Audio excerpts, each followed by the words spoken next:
I love college. I love college. I love college. I love college. Welcome to the Fisher Podcast, where the conversation is free flow, everything is on the house, and all we ask for in return is for you to not to give. I keep joking up.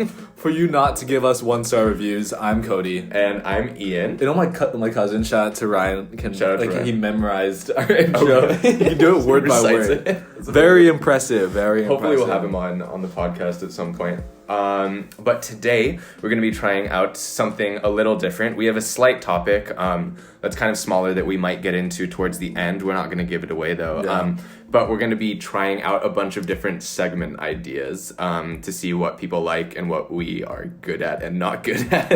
At the same time, we say what people like, but I mean, if you guys don't give us a review or tell us, we wouldn't know. So let us know. Review. Also review. But yeah, we're going to start with one that we've kind of done before. It's, again, ripped from my favorite podcast, which is If I Were You by Jake and Amir.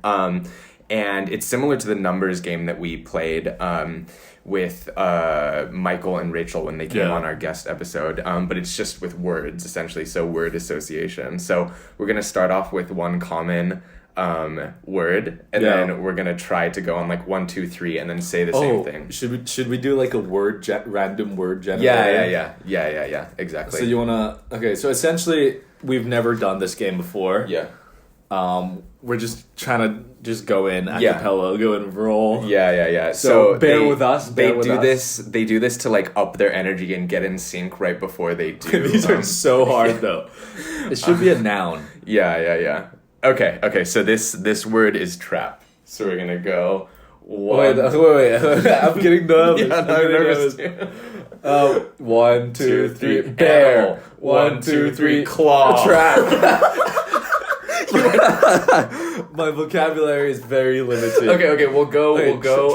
Trap is really hard. Okay, we'll go with pen. Okay. We'll go with pen. 1, 2, 3. Pencil. 1, 2, 3. Paper. 1, 2, 3. Writing. 1, 2, 3. Pen cap. 1, 2, 3. Oh wait. 1, 2, 3. Doodles. Come on. Okay. 1, 2, 3. Notebook. 1, 2, 3. Notes. Oh, very good. Very okay, good. We'll do guitar. Okay. 1, 2, 3. Instrument. Strings. 1, 2, 3. Play. 1, 2, 3. Tunes. 1, 2, 3. Song. Neck. Like the guitar neck. Okay. That one's really hard. Like water. Water. Okay. 1, 2, 3. Bottle. 1, 2, 3. Water bottle. We're not good at this. We watched an example one where Jake and Amir, who do the podcast, do it, and they get it like really, really close. Like one of them, try. Yeah, one of them, their first try they got it like immediately, and then their second try they got it like within 2 or 3 or something. Let's do one more. Okay, let's do one more. Book. Okay. Look at me. We gotta have this mind meld. Okay. All right. Okay. You got the word. Okay. 1, 2, 3. Pages. Oh, 1, 2, 3. Paper. 1, 2, 3. Words. Shit. 1, 2, 3. Wait. Okay. Back to books. Okay. Yeah. Okay. 1, 2, 3. Paper. Stories. 1, 2, 3. Letters. 1, 2, 3. Numbers.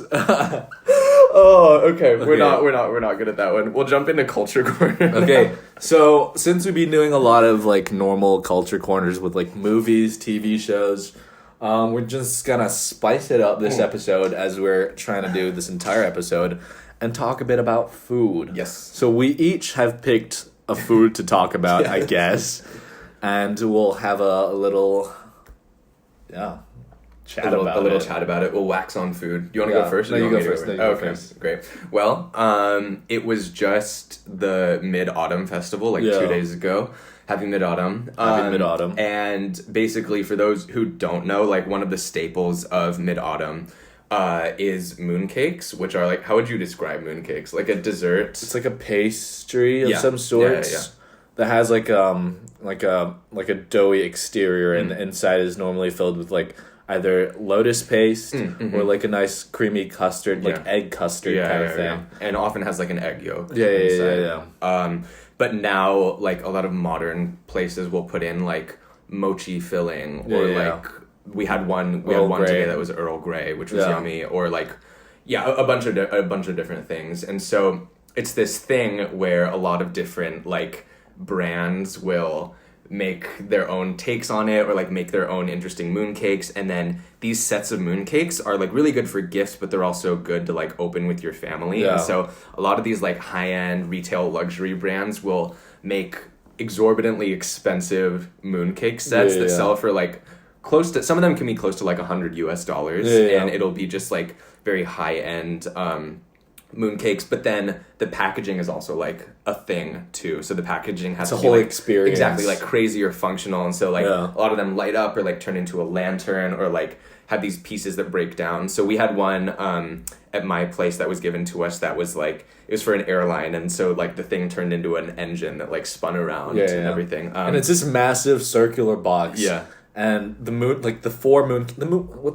How big is a mooncake, would you say? Like, not that, like 2 inches by 2 inches. Or like 3 inches by 3 inches, maybe. Yeah. 3 inches by 3 inches. And then it takes up just maybe like 9 inches of space, 9 inches squared. Yeah. But then the whole box itself is like 50% the size of it. Yeah, and it's so like, Ian and I were talking about this, like it's so bad for the environment and wasteful because you can't reuse these at all.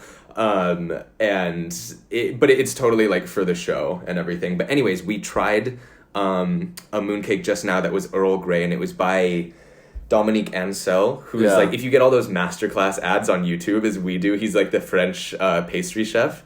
But he set up his own shop in Hong Kong and has some really like good mooncakes, and so it was Earl Grey flavor. Earl Grey flavor. It was yummy. That's me. The thing about these like boxes and exorbitant packaging, it's like everyone's trying to one-up one another to make like this amazing piece, and then now like you just have like you hoard maybe like 5 massive boxes that are very nice, but are gonna go to waste in a matter of days because like mid-autumn is like a single day, and that's a day when we eat mooncakes, and that's a day where we get all these boxes and everything, and it's such a waste, but it is fun though. I want to say it's fun. Like they'll have like towers, they'll have like different things, and I think it brings a lot of spirit to these festivities in a sense. We might be talking a bit about festivities later if we have time, but if you guys are interested, go try yourself a mooncake. Even though it'll be out of season, it's kind of hard to get as well. Maybe you'll get them really cheap. But have you seen how many calories is in one of those mooncakes? I'm guessing a lot. It's really bad. Like one of those normal ones, like those 3 inch by 3 inch ones. Of course, you don't eat the entire thing. But if you were to, it's like 1,000 calories. Just my god, just for one. Sometimes I'll have like 2 little mooncakes, and that's probably over 1,000 calories as well. Because we're such health freaks. But it's so, because they're so small, but they're so dense and easy to eat. And also with these boxes, like, shout out to my dad, I guess. Like, we don't want to waste it because it is a lot of packaging, and it's like a nice little box. So I love, like, we have like 5 of these empty boxes. My dad's like, I'm going to use it to put my cables in. I'm like, Dad, you're not going to put your cables in a lantern-shaped box that is, like, 1 foot tall. Okay, maybe it's not, like, not but tall. They're tall. They are tall really and tall. Just really unnecessary. And there's only so many, like, things that you can put in those tins. The sewing kit or, like, the old, like, cables or, like, all these, like, different scraps. But you're not going to have, like, 10 different boxes lying around with that stuff. But, that's me, mooncakes. So, for my choice of food, I guess, we're going to be going with fire noodles. So essentially, this Korean company called, I think, Samyang or whatever, made these like instant noodles that are... Oh, that's what you meant by fire noodles. Sure. It's chicken flavored, but it's like renowned for being super spicy. And I've always had this like lingering curiosity to try it out. And finally, like my mom was like, "Oh, you want to grab a pack?" So I grabbed a pack, and then... Oh my god. They were spicy. So spicy. I could handle it though. But I was like sweating so much.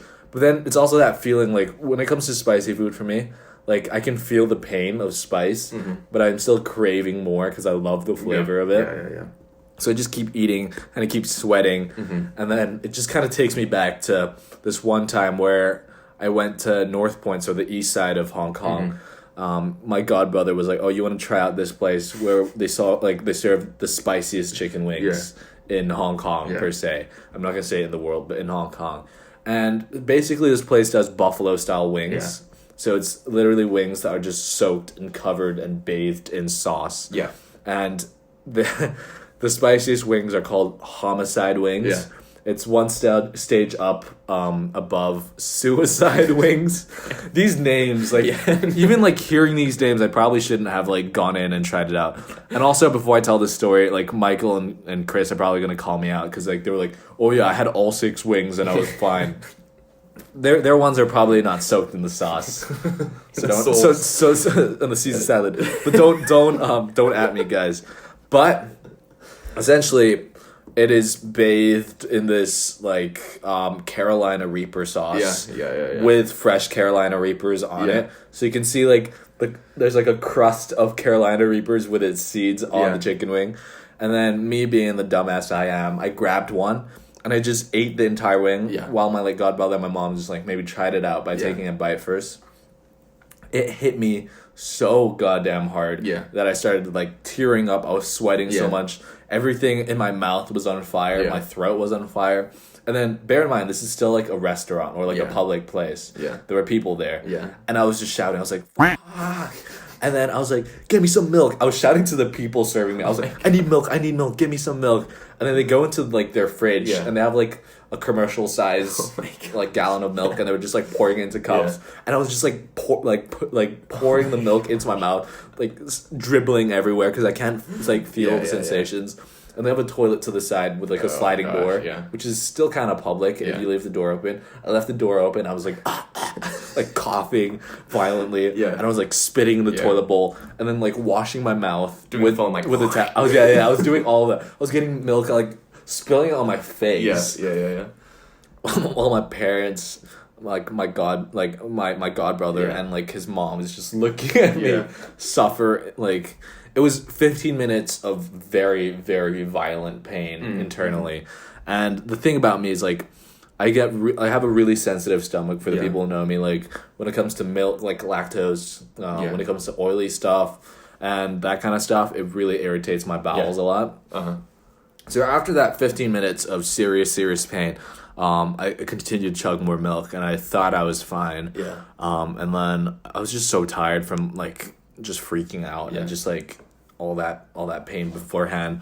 So then we ended up going home. I thought it was gonna be A-okay. Yeah. And then once I got home, I still felt a bit of the spice. So my dumbass thought, like, I should obviously, in order for me to, like, not feel the sensation, whatever's creating a sensation should leave my body. Yeah.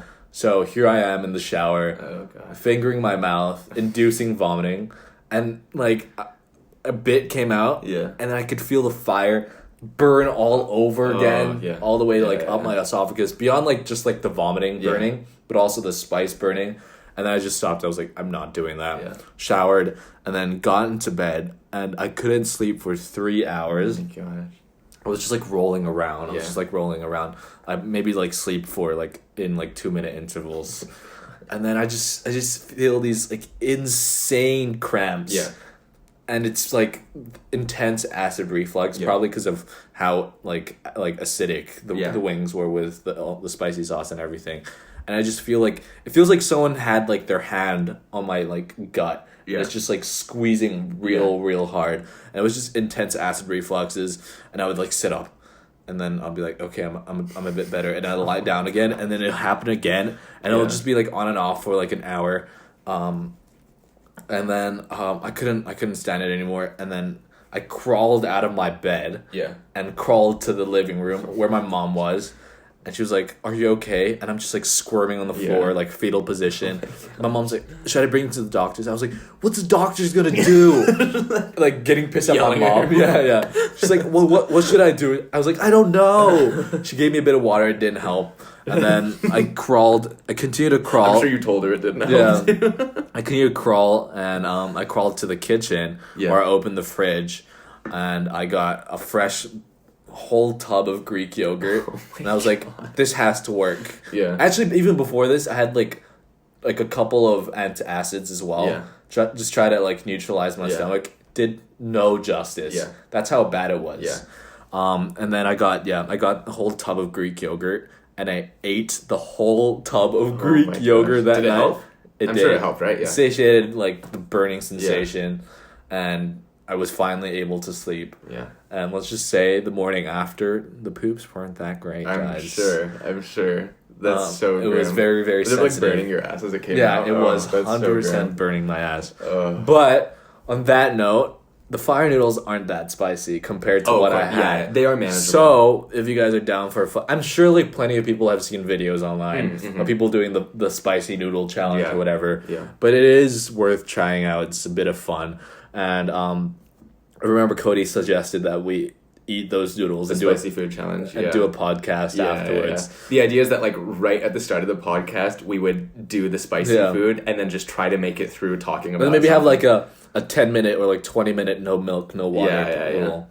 That would be kind of fun. So if people want that, you gotta let us know. Gotta let us know. know. For me, what hits me with the Korean spicy noodles is not the spice in my mouth, it's the lips, actually. It feels like my lips are gonna burst because they're so puffy and irritated after a while. And you can't do anything. So I started like rubbing my lips in Vaseline before. But the lips really, really hurt me. Maybe I just have sensitive. But they also get you with the flavor. Like the flavor is so good that you just keep going. Oh, it does. It does taste good. It's not like one of those spicy things where it's just for the spice to do. Like it does genuinely taste good as well. Did you have the type in the cup, or did you have the type that the packet? Boiled? Oh, okay. So my one is the original one, but they also came out with a 2 times. Yeah. The spicy level. I'm not sure if I'm willing to like risk my bowels, but maybe that will be for the spicy challenge episode. Yeah. Have you watched Hot Ones at all? Yeah, on YouTube? I love Hot Ones. Yeah. Did you see the who's the Asian American chef? Dave Chang. I think so. The one where he basically the way how Hot Ones works, or Hot Ones is this like YouTube show, I guess, where it's blown up in like the past 3 years, but it's this one host called Sean Evans, and he does this like every week. I'm convinced that his taste buds are just like falling off at this point, but it's like hot wings successively in like building, like as you go through it, the wings build an intensity of spiciness, and it goes to like 1 million Scoville units or whatever, which is like the spiciness measurement. But the idea is that like in the interview you can kind of talk about like basic questions, blah blah blah, like who's your inspiration and stuff, like when did you start acting, for these guests who are like musicians and celebrities, but then as they get spicier and spicier, these weird like walls of inhibition and like professionalism are broken down, and so it's just these like raw guttural answers that are like exactly, and like these 1 or 2 word responses, and it kind of is like a unique interview format because there's nothing really like that, and so anyways, it only works if you successively like build up to spicier ones. But this guy, no, it's not Dave Chang, it's it's the bald guy. Yeah. Wait, just keep talking. They made Fresh Off the Boat about him. Anyways, this one guy, he started off with the spiciest Eddie Huang. Yeah, Eddie Huang. Yeah, because he's the person that they made Fresh Off the Boat. So he started off with he's like, it's not going to be spicy. I'm just going to start off with the spiciest one. And so he started off with like the 1 million Scoville one, and then just like they had to pretty much like scratch the interview because he couldn't talk about anything. And then he went to the bathroom and then he rubbed it against his like his crotch. His crotch.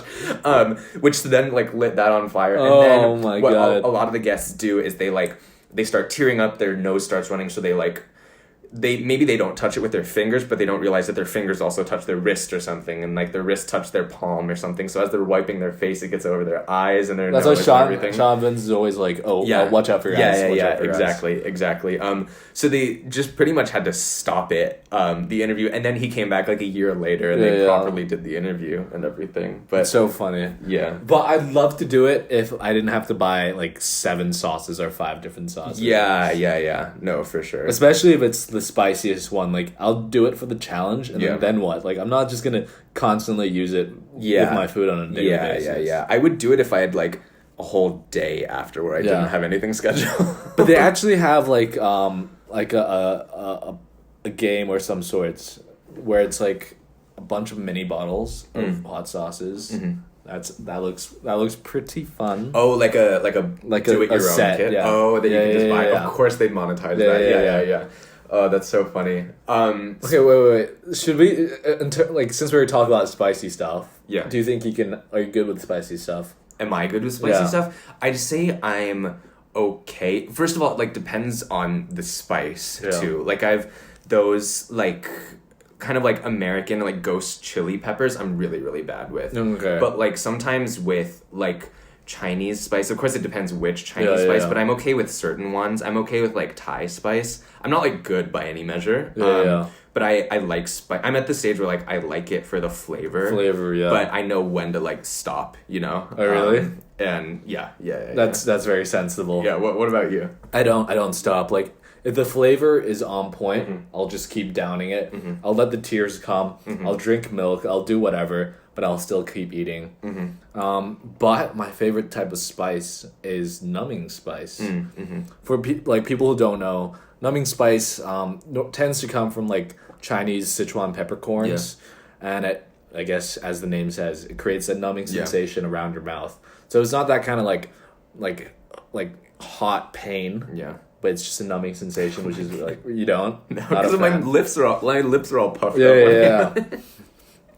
But yeah, should we go on to the next segment? Yeah. Okay. Segment. How long is it? We're 20 minutes. We just love talking with each other about fire noodles. Yeah, I know. It probably seems like to a lot of our podcast listeners that like this is the one time per week that Ian and I catch up. Yeah. But genuinely, we see each other like 3 or 4 times a week. And if we're not seeing each other, we're texting each other. Yeah. We just find stuff to talk about.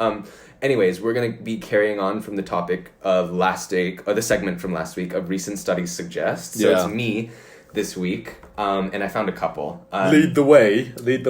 One of mine is from Illinois' virtual school blog, and it's that recent studies suggest that texting parents increases high school student success rates. Huh. So like texting parents in general. Yeah. Increases success. Yeah, and like report student grades, overdue assignments and absences, like all go down or up, whatever is like the better one. Yeah. Which is weird, right? I was trying to think about why that is, and I feel like here's my theory. Like I feel like students who text with their parents a lot, of course not all of them, but like probably tend to have better relationships with their parents, which probably is like a lead-in factor to being like, if you have a better relationship with your parents, you probably like home is more of a safe place for you. You can do more work and stuff, and like you might tend to live like a more comfortable lifestyle, or like it's like indicative of a lot of things. You know what I mean? Like a lot of systemic things. But I just thought about that, and we had some friends in high school that had like very good relationships with their parents that were also very smart, but we also had people who had like very tiger parents as well, who like were very high achieving but wouldn't have a quote unquote maybe like good relationship or like good texting relationship with their when parents. it says student success, it's like high grades, or how do they measure? Yeah, so higher grades, less overdue assignments, and less absences. Huh. I text my parents a lot, but I don't think it's really applicable to my situation. Yeah, mom. On absences, I'm perfectly fine there, but apart from that, I probably should have texted my parents less. I'm joking. Maybe that would have upped my grades, guys. No, but texting your parents increases those things. Yeah. And so what are you saying then? I'm saying that being like talking and texting my parents has not positively impacts my student success in high school. So just go the other way. Yeah. Right? But I thought that one was interesting. I think it kind of makes sense. Like, it makes sense for me. A good relationship, as you said, like means you're in a good environment per se. Maybe like a healthy physical and mental headspace, and then that one thing leads to another. They're positive influence, and they like positive reinforcement when it comes to school and stuff. Yeah. For sure. I feel like also sometimes though, like with these studies, we're like, yeah, I can see that. It's Yeah. like total confirmation bias too. Like playing devil's advocate, you could be like, oh, if they don't text as much with their parents, that means they're probably like more able to focus on school and like all this Some of these stuff. are super random. Like, why do they even make a study on it? It'll be like students or like athletes who eat persimmon more are prone to jump horizontally better. Wait, what does that mean? Ones. Like, it's all like this is what you did, like earned your PhD. Like, I hope you're proud of yourself. Maybe now they eat are. a persimmon, Eat a please. persimmon. It's all from like the persimmon lobbying groups. I'm only saying persimmon because I realized I like had persimmon for I think the first time this morning. Oh really? Yeah. What did you think? Actually, not this morning. I think it was like yesterday. Yeah. Well, it was this morning. I was just looking at it. It looked like an overly ripe peach. Yeah. So I was very confused, and I was asking my parents, and then they told me what it was in Chinese, and then finally found out it was persimmon, and then I don't think that really helped because I didn't really know what a persimmon was. Yeah. Okay. Yeah, carry on. Voice When I broke criticize again. you when you mess up next. But then, it just tastes like. It's hard to describe. It's just like sweet, and it has like that fleshy, like peach texture to The it. skin is rough on it too. But it's slightly different to a peach. Yeah. How did you eat it? Did you eat it with the With skin my or mouth. did you? Okay. I'm leaving. We're done. without the skin. Without the skin. Oh, okay. So you like? Did you peel the skin off? Yeah, I guess. Okay. Oh, So yeah. I've grown up eating persimmons. Like, I think they're a very common Japanese fruit to have. Sugoi. And watch it. Hey, dude. And so the way we would eat it is you cut it up into almost like you'd cut a mooncake essentially, and then you'd sprinkle cinnamon over it. And What? Then, and then you would just eat it like with the flesh and all. Of course, you'd wash the outside. With that's skin and all. Yeah. You said with the flesh and all. Okay. You know what? This is, you just had a persimmon for the first time. And so you just eat it whole, and the cinnamon makes it like slightly spicy. Going back to our spicy topic. But then the fruit is like nice and sweet too. So it counters each other. Yeah. But I also have friends who have like eaten it and like picked it up, but then like scraped with their teeth, like just scraped alongside the skin, all the flesh, so they get all the inside. All the flesh off the. Yeah. You happy with that? Well, the thing is, like talking about skin on fruits. Yeah. I've seen a lot of people, and my mom has actually told me about this, but I just never do it. Mm-hmm. It's like eating kiwis with the skin on. You've never heard of it? You've never seen people do that? No. Apparently, it has a lot of fiber, has a lot of nutrients as well. Makes sense, yeah. But it's just like furry, and you don't know how to properly wash a kiwi. Yeah. Unless you brush the shit out of it. Yeah, Which is so much effort for a kiwi. Yeah. I wonder. It that would be was different a- if you that were was like a- growing your own or Yeah, something. that was but- an interesting sidebar about that. Yeah. Eating kiwis with the skin. Eating kiwis is shown. Okay, study number 2. I hope you didn't glance at it. I didn't see. Okay, good. I really. Apart from that, never mind. Oh, you did. No, I didn't. Okay. I didn't. You better act really surprised. What? Cut me off in the middle of it. Breathing through your nose helps you remember better. Huh. Maybe my memory is horrendous because I don't... Like, I realize I don't breathe through my nose a lot. Yeah, Ian and I both have nasal problems, actually. Like, when I breathe through my nose, I have Yeah. to do it on purpose. Unless I subconsciously breathe through my nose, which is very plausible and is very likely. Or else I'd be suffocating. But that's the sound of me breathing through my nose. Yeah. So, they say that... My hypothesis... Okay, yeah, you tell me your hypothesis. That breathing through your nose helps you remember better because that means your breathing tracks are very clear and you're, I guess... Yeah.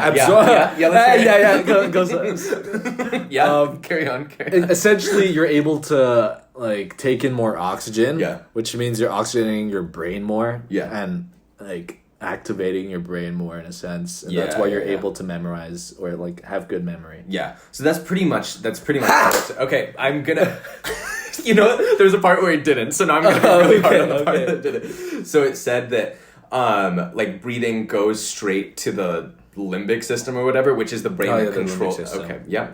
The brain, part of the brain that controls emotion and memory. So it like it's more direct. I don't freaking know how that works. But it is like because the brain is more fed with oxygen and stuff. But what I was going to say was I have I'm not gonna be harsh on it. But okay, this is the second time that he's told me to speak. It's because you're speaking behind the computer, so I was scared that the audio wouldn't pick up properly. Yeah. So okay. I have this really bad snoring problem, essentially, and my parents have tried to get me to like train myself to breathe through my nose more, because just I have really bad allergies and my sinuses get clogged very often. So like oftentimes if I don't breathe through my mouth, like I can't breathe at all. And so I always wonder, really? like I can't breathe through my nose. Like if I got kidnapped and I had duct tape placed over my mouth, like in some cases I would die. Like I would suffocate because I just like my noses aren't clear. Oh my God. I was basically covering my mouth with my hand, and I realized like my nose isn't that effective as well. Yeah. So that's actually really bad, and so like nose breathing is actually a lot better. And I watched this like ear nose throat doctor video, and there's all these different breathing methods which I've done that have really helped. But essentially, why breathing through your mouth is worse for you is because it gives you too much air. Actually, like your lungs aren't meant to have that much air, other than when you're like running or exercising and stuff. So like apparently exposing your lungs to like too much air and pumping them through like too much oxygen is also like not how your body is meant to. That is crazy. Too much oxygen. I know. Which you wouldn't think that. It's like the whole thing about drinking too much water. Yeah. That's crazy. Yeah, everything in moderation, I guess. But yeah, anyways, that was our two spicy recent little studies. spicy little research piece. Yeah, I guess we can go into the next segment, which is going to be weekly advice or advice of the week or weekly counsel. If you guys like weekly counsel, then let us know. Let us know. Let us know. And also, sorry for the clap just now. I think it might have been too loud. Oh, okay. So I might have to dial that down a bit later. Yeah. Thanks for that, man. Yeah. Okay, Cody. That was actually really loud really too. Loud. You just okay, yelled Yeah. But my weekly unsolicited counsel is, guess, toilet Eat more. Eat more. It's toilet. One, two, three. Toilet spraying. I've clearly stopped toilet spread. So it's toilet spray. Yeah. So especially in the pandemic now, I'm not sure if this is as big of a thing in the U.S. actually, but at least in Hong Kong, like virtually every toilet that I go into has like sanitizing spray in the stall, and I've never used it mostly because I didn't want to. Right? Exactly. Mostly because I didn't want to like touch it or whatever. But at work, I've started doing it. And especially, I think this is across guys and girls, but like, sometimes just like toilet seats, you wonder like what happened with the person like before me in the stall. Like, how did you get this on the seat? God. This is like in high school all over again. Yeah. Like, this is an actual true story where like I went into a toilet at like in our high school, and then I opened one of the stalls. And I see a piece of poop lined around the front of the toilet seat. Yeah. Like, how? At that point, we're like, oh, they must have had, like, crazy diarrhea. But now, like, looking back on it as, like, 21 and 22-year-olds, like, it was just some little shit kid who, like, wanted to make a mess, you know? like, waddled around. Like, it's disgusting. But anyways, you sometimes wonder about that. And what I've done before is just, like, gotten a piece of toilet paper and wiped it off before I sat on it. I know some people who just, like, go a cappella and sit on, like, pee on the toilet seat. Wait, after you wipe it down, you just sit on the seat? Well, like, okay, so, no, I'm talking about pee. Like, if there's just pee on it. Oh, yeah. So I would just, like, wipe it down. But I know some people who just, like, sit on it after I don't know, but, like, if you have to take a poop in a public toilet, do you wipe it down and just sit down on the seat? Like ass to seat? It depends on, like, the level of public toilet. Like, at my work, yeah. At work, yeah. Ass to seat? Yeah, I'll do that. Oh, no! Like, I've never sat in a public toilet without Really? lining the seat with paper. Like Oh, people yeah. might be like, "Oh, you're wasting paper," but I cannot. Like it feels That too makes dirty sense. in my mind. Yeah, in the US they have actual, like, in the public toilets they have actual, like, toilet seat spread. That's Oh, like we do have that like in like nice in fancy some of them. bathrooms. Yeah. It's pretty standard, but then also there's a middle of it, right? And then you have to make sure to punch the middle through, otherwise you're just peeing and it's like right on your ass too. But anyways, my unsolicited advice is just get like fold up some toilet paper, touch the dispenser with your toilet paper hand so it's not actually touching your hand, and then just wipe it down, and it leaves the toilet seat feeling like super sanitized. I think it's just the same disinfectant spray that we've been like spraying on our hands and stuff, but especially like comfort aside, like in the pandemic and like COVID, like it makes me feel a lot more calm when I'm like doing my business on the toilet if I've sanitized. We have that in CCC, like. Oh really? Yeah. At this like recreation club. And essentially my routine is I spray, like I do the tissue in hand, and then like spraying on the tissue, I wipe it down once or maybe even twice, and then I still put the tissue on top. Yeah. Just You're more for safe cautious measure. than me. You're definitely more cautious than me. But it's such a better alternative than like just wiping down pee and then the pee particles still being on the toilet seat and stuff. And calling out to everyone who just sits on the seat, you guys are disgusting. That's me. No, at least you wipe it down. Like people who just like Oh yeah. No, drop trowel and just sit raw. Yeah. Like guys, come on. There are times when I like there's a couple stalls, right? And you open one, there's pee on the toilet seat, and I'm like, okay, I'm not gonna do that one. So you look at the next one, it's clean, and then I go in, and then I hear someone else come in, and they just go straight into that stall, and then I hear them obviously like not wipe it down, like they just plop down on it too, and I'm like, I don't want to know who you are, but I also kind of want to know who you are, like in my workspace. And oh my god, we do have that in our workspaces. Like when I was interning, and you always like look around the office, it's like, which one of you guilty motherfuckers? Yeah. Or sometimes if I see their shoe, peed on the seat, or didn't flush the toilet, or had this clog. Yeah. Oh man. But yeah, that's my weekly counsel. Very nice, thank you. Am I supposed to? No. You can do it next week. Oh, okay. We can just move on to our next one. Well, my advice for this week is don't sit a cappella. Okay. All right. Very good. Don't do it. Don't do it. Should we just imagine all the booty cheeks that have been on the same seat. I know. And what could have been on the seat that isn't just booty cheeks. Yeah. Very, very, very true. Should we move on to our next one now? So now we're going to get into the weekly catch-up, which you normally hear in the start of the podcast, but we want to just go through. This will be like our last segment. The juicy segments. Yeah. So for weekly catch-up, do you want to start us off, buddy? So I was with my girlfriend, actually, and we were walking through this new... about that? Are we name reveals? Name reveal. I'm not name reveal. You can, name reveal. You can if you want. Reveal your ones? No, you can. So her name is. But we were walking through this new, like, very upscale mall in Hong Kong, and there's this one coffee place, and it just looks like normal, like Hong Kong overpriced coffee, like $10 for a nice coffee or something. But it looks super minimalistic. Like it's very Japanese, and so it's like totally like wood counters and everything, and then the use of like materials and like machinery that they have above the counter is very minimal, so everything is like below it, so it looks clean and sleek.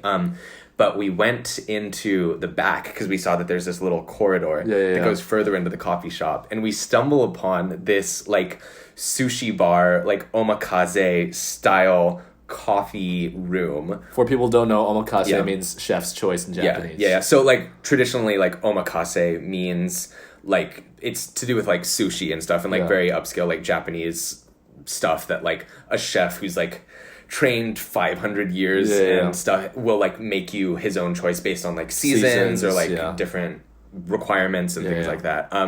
But so you like sit at this like very limited table space in front of the chef, and they'll like talk to you and make it and everything. But it's this with coffee, and so there's this like wooden table, and it's like super clean and sleek, and they're like it's this barista pouring you like the barista's choice of all this coffee, and I'm like, and you can't just walk in, like you have to have made a reservation beforehand, and it's like you can't just make it the day of too. This needs to be like something that you book like I don't even know, like days or weeks in advance, and they don't publish the menu menu like anywhere online too, so you can't see like what you're getting yourself into before you go to it.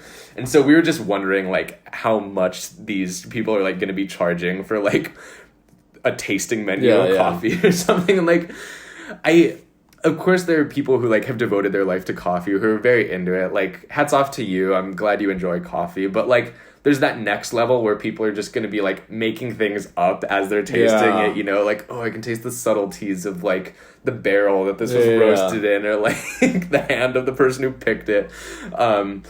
And so, like, to those people, I kind of just want to go, like, go f*** yourself. Like, how pretentious they are. Like, I like coffee, but I'm not... Coffee culture in Hong Kong is so strong. Yeah. But it's not in the traditional way. Like, it isn't based on people who love certain beans, like to roast their own coffee. Coffee culture in Hong Kong is all about the aesthetics. Yeah. And totally. how the place looks, how your drink looks, how the service is. It's a whole experience when you go into these coffee places in Hong Kong. Yeah, totally. Like, I'm sure like coffee culture in the States are huge, but it's very down to the flavors. They're actually, I guess, into what the thing is instead of everything around it. Yeah. And it's just at a different level in terms of like pricings and what you can People charge would pay so much for coffee. Yeah, it's crazy. Just because everyone loves it, people love like taking Instagram pictures there and everything. Exactly. So yeah, that was my weekly catch up. Just seeing Omakaze coffee bar. Oh my god! You say Oma coffee? Oh, that would be such a bad pun. I was about to call you out for it if you said it. For my weekly catch up, I'm looking at my notes and I see mid autumn. I don't really know what I'm about to say. Wrote that. Yeah, I know. I don't know what I'm actually going to say about mid-autumn, but essentially we have this massive gap, not massive, socially distanced in reasonable groups at my cousin's place. 85 people in one room. Everyone's shouting at each other. Shoulder to shoulder. But it was just really nice getting to see people nowadays since like Corona has stopped us from doing so. And I just really love having like... small family gatherings and just being able to see everyone. And I love mid-autumn because every time we do it, it's just a massive potluck. You have like just all your favorite foods on the table, get to chat and everything. And I feel like I want to cultivate that within the friends. And have a space where we can do that, maybe preferably in a roof. Yeah. Jokes. But another thing that I wrote on my notes was how it's being hard to recollect what I do in like the past few days or like the week before this. Which is crazy. Like, my memory shouldn't be this bad. I'm 22. I'm young. In the prime of your life. I'm the prime of my life. Quarter life crisis. But I feel like it's just like the Corona COVID fatigue that just like makes it hard to account for like time in a sense. Like, I don't really know what day it is anymore. Yeah, that sounds so over dramatic, but you know what I mean. You know what I mean. You know what Blink I mean. 182 song. But I think that's totally understandable. Like, days just like blend into weeks, and it's like so hard to pick apart these seasons because normally you would have like, even if you don't like aren't super into flying overseas and stuff, you still probably like travel or see friends more, and you might have like a big friend's birthday party and you're like, oh, okay, that was like November for me or something, or like, oh, my family does a big like theme park thing in like February, so like, oh, that was February, I can kind of remember things close. But now like all of those are taken away, so you're just kind of like drifting aimlessly through the days and stuff. And I feel like this is the longest time in a while that I've spent consistently just in Hong Kong and like not go anywhere else. Which it's very privileged of me to be able to do so. But I think that's also kind of glued everything into this one experience or this one time period. Which makes it hard for me to remember stuff. And it's also crazy. It's like almost like it is October now. And it feels like we've only like met up in like Sensory Zero Cafe. Like when we were planning the podcast. And that is what, like 4 or 5 months ago? I was looking through my photos just this morning, and I was going to tell you some point, but when we wanted to do this podcast while I was quarantining after I was back in Hong Kong. And so after I got out of quarantine, we met up at a cafe, which was called Sensory Zero. and we had started planning, and that was 6 months ago. Yeah. Which is insane That to is, me. it feels like it's a couple of weeks ago. I know. It's crazy. And as I look back on it, like, I can parse out, like, okay, I guess that was a long time ago, but it still, like, doesn't seem like half a year. Yeah. Half a year. It wouldn't ever kick in for me. Yeah. And New Year's is looming. Like, it's going to be December soon. Yeah. Christmas. Yeah. Can't wait to have Michael back. Yeah. Our friend Michael just left to go back to the UK. Yeah. Stay safe, Mike. Stay safe, Mike. But yeah, I guess on the last piece of thing, the last thing I wrote in my weekly catch up is about. Okay, we'll do word association. Yeah. 1, 2, 3 drums. 1, 2, 3 sticks. 1, 2, 3 your girlfriend meeting your parents. My girlfriend meeting my parents. So, having the consent of my girlfriend. Yeah. I'm gonna shout out to Juliet. Oh, very nice, very nice. But yeah, essentially she met the parents on Tuesday. Yeah. And I just loved like teasing her about it. Like it's gonna be very, very intimidating. Yeah, it's gonna be super scary. Yeah. But essentially like it went off very, very well. Yeah. I would say that's good. I think my parents are very accommodating. But before that, like we kept giggling because my parents don't really speak like their English is perfectly fine, but we just don't speak in the house. So it's even weird for me. Like I feel weird speaking like English to my parents. Yeah. Like it's like I can't even like spit it out. Right. I just feel like itchy. I feel like nervous and stuff. And then they were just like taking the piss the night before, and like it was pretty funny though. Yeah. But then once she came over, they were super talkative, super friendly, super welcoming. So thank you, mom and dad, as well. That's super good. Overall, really great experience. And my mom, like I love my mom. Like she's like, since then or even before that, she's always like, yeah, I can't wait to cook this for Juliet. So when Juliet comes this time, we should do da da da. So like she includes her into everything now. Yeah. That's so sweet. Yeah, it's really nice. Yeah. Why don't you talk a teeny bit about your experience with your girlfriend meeting your parents? It was fine. It was good. We were, I think she was a lot more nervous than I was to meet like each other's parents. Yeah. But it went really well. I think like one of the things is it's easy to just like overthink a lot of things going into it because of like, oh, this is like your parents and they like want the best for you, so they're going to be like judging me so much, and like what are the like boxes that I have to tick, and I'll come into that situation like trying to tick the boxes. Yeah, exactly. But ultimately, like a lot of times, like most times, they just want you to treat the other person well and to like make their like son or daughter or whatever like happy. And so what I was gonna say that I've written down is a couple episodes ago, maybe like 5 episodes ago, we recommended songs and Ian's was Check Yes Juliet by We the Gang. So it all makes sense now, guys. We were acting really coy about it. I think we were like a lot more obvious than we like were thinking that we were. But anyways, if you go back and listen to that, it has like a completely different meaning. Last question. Do you think you're good with parents? Do I think I'm good with parents? I think it depends. I think it depends on like what.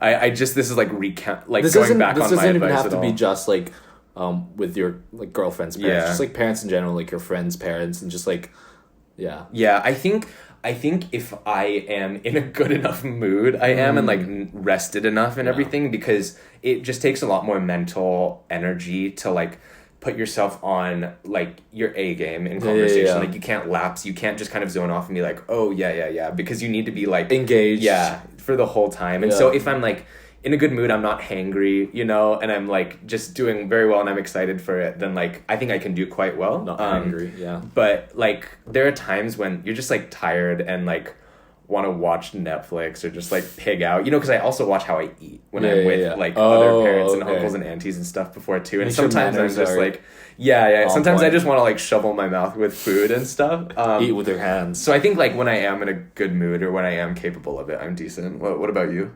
I think I'm pretty good with parents, but like good in a natural way. Yeah. Like occasionally I'll hit them with a, oh, you look like sisters, or like, oh, you look so young, and they're always like, oh, thank you. Yeah. That's the go-to line, and the dad's always just gonna be like quiet. Yeah.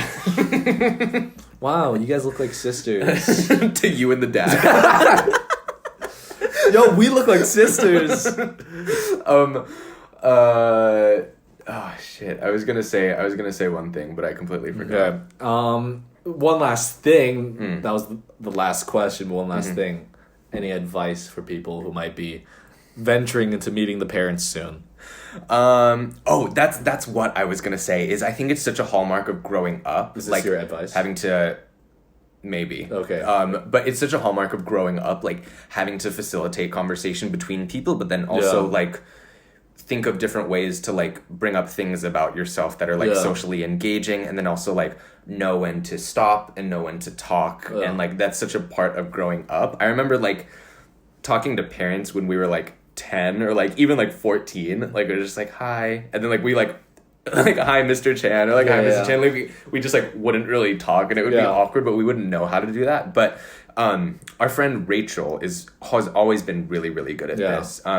My parents invited Rachel and my other friend Rooksy over for Thanksgiving a couple times in high school, and not gonna talk about some things. We really love you, Rachel. We love you, Rachel. This is when we were like 15 or 16 or something, and Rachel and Rooksy, but like both of them were so good already at talking to parents, and like that was something that we were definitely not good at that age. Like they were so charming, and they like threw in some jokes there. My parents laughed, and like it was just very mature. I think there are some people that are just like naturally better with parents, or like the older generation at a younger age. But in general, like if anyone is like younger, it's like finding it awkward to like get into talking about things with adults. Like it's something that comes naturally, and just like keep practicing and you'll be fine. Keep meeting the parents. Yeah, try to meet every parent that you can. Walk up to people on the street. But what's that thing? Like, I feel like in situations like that, like where it's a group setting and it's people who don't know each other. Yeah. I tend to like, I hate awkward silences. Oh yeah. I hate people like trying to think of things. Yeah. That's why I always like to be like the facilitator or the mediator. Yeah. Just constantly talk, and then like always try to bring in stuff. Like I'll be like, oh, like blah blah blah does this, blah blah blah does that. Oh, we went there, whatever. Yeah. And I just like, I can't stand not like talking, and like I'm not trying to force it, but I'm trying to create this flow of conversation at the same time. Yeah. Just to prevent those like, okay, and then those like back to back like one answer responses, but that also is really based on like the personality of whoever you're meeting or with, right? Yeah, totally. That's what I was gonna say, is that like it's like hard to judge or like hard to prepare for something like that. Like certain people, like awkward silences are not awkward, you know, like they don't view it as awkward. So like I'm here like squirming in my seat, racking my brain, like what can I think of, and I'm like, so the weather today, but like to them, like to certain people, like silences is fine. It's just a part of like the normal conversation flow, and then someone will get it going again. But yeah, very nice. So we'll end it there. I guess we didn't really touch base on our topic, which was festivities. But we did talk a bit about it for the mooncake segment and the weekly catch up. But maybe we'll tap into that next episode. Yeah. So we'll just end it at that. Follow us on Instagram at PitcherPod. Rate and review us on Apple Podcasts. We're going to be giving shout outs to everyone who rates and reviews us on Apple Podcasts. Right. Subscribe and check us out on YouTube, Spotify as well. Also, DM us at pitcherpod@gmail.com with thoughts or suggestions. And we'll grab a picture with you guys next time. Bye.